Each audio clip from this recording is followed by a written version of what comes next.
கார்த்திகை நட்சத்திர தெய்வ ரகசியம். கார்த்திகை நட்சத்திரம் என்பது சாதாரண நட்சத்திரம் அல்ல. இது அக்னி, வீரம், நேர்மை, தீர்மானம் ஆகியவற்றின் கலவையான ஒரு சக்தி மிக்க நட்சத்திரம். இந்த நட்சத்திரத்தில் பிறந்தவர்கள் பிறப்பிலேயே உள்ளார்ந்த தீவிரத்தையும் தலைமை திறனையும் கொண்டவர்கள். அந்த வரிசையில் மிகச்சிறந்த உதாரணம் சத்ரபதி சிவாஜி மகாராஜா. முருகன் பிறக்க காரணமான தலம் மயிலாடுதுறையிலிருந்து பூம்புகார் செல்லும் வழியில் 8 கிலோமீட்டர் தொலைவில் உள்ள கஞ்சாநகரம் என்ற ஊரில் அமைந்துள்ளது காத்ர சுந்தரேசுவரர் கோவில். இறைவன் திருநாமம் காத்ர சுந்தரேசுவரர். இறைவியின் திருநாமம் துங்கபாலஸ்தானம்பிகை. சிவனின் நெற்றிக்கண்ணில் 6 குழந்தைகளாக தோன்றிய முருகப் பெருமானை வளர்த்த கார்த்திகை பெண்கள். நிதர்த்தனி, அபரகேந்தி, மேகேந்தி, வர்தயேந்தி, அம்பா, துலா ஆகிய 6 பேரும் அவதரித்த தலம் இது. பத்மாசுரன், சிங்கமுகன் முதலிய அசுரர்களால் பாதிக்கப்பட்ட முனிவர்களும் தேவர்களும் தங்களை காப்பாற்றும்படி பார்வதி தேவியிடம் முறையிட்டனர். இவர்களது குறை போக்க பார்வதி சிவனை வேண்டினாள்.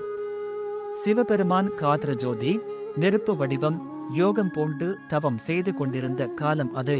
அம்மனின் வேண்டுதலால் தவம் கலைந்த சிவன் காத்ர சுந்தரேஸ்வரர், கார்த்திகா சுந்தரேஸ்வரர் என்னும் பெயர் கொண்டு தன் நெற்றிக் கண்ணை திறந்தார். கார்த்திகா சுந்தரேஸ்வரர் என்றால் 6 வித ஜோதிகளை உருவாக்கும் சக்தி படைத்தவர் என்பது பொருள். அதிலிருந்து 6 ஜோதிகள் புறப்பட்டன. அந்த பொறிகள் ஒன்றிணைந்து கார்த்திகேயன் ஆயின. முருகன் பிறக்க காரணமான இத்தல இறைவனிடமிருந்து 6 தீப்பொறிகளின் காஞ்சன பிரகாசம் தோன்றியதால் இவ்வூர் காஞ்சன நகரம் என்று பெயர் பெற்றிருந்தது. காலப்போக்கில் கஞ்சா நகரம் பொன் நகரம் ஆனது. தான் தோன்ற காரணமாக இருந்த இத்தல இறைவனை கார்த்திகேயன் தினமும் வழிபாடு செய்வதாக ஐதீகம். எனவே இத்தலம் கார்த்திகை நட்சத்திரத்திற்குரிய தலமானது. கார்த்திகை நட்சத்திரக்காரர்கள் வழிபட வேண்டிய தலம். கார்த்திகை நட்சத்திரத்தில் பிறந்தவர்கள் தங்கள் வாழ்நாளில் அடிக்கடியோ பிறந்த நட்சத்திரத்தன்றோ பிரதோஷ நாட்களிலோ அவசியம் வழிபாடு செய்ய வேண்டிய தலமாக இது விளங்குகின்றது.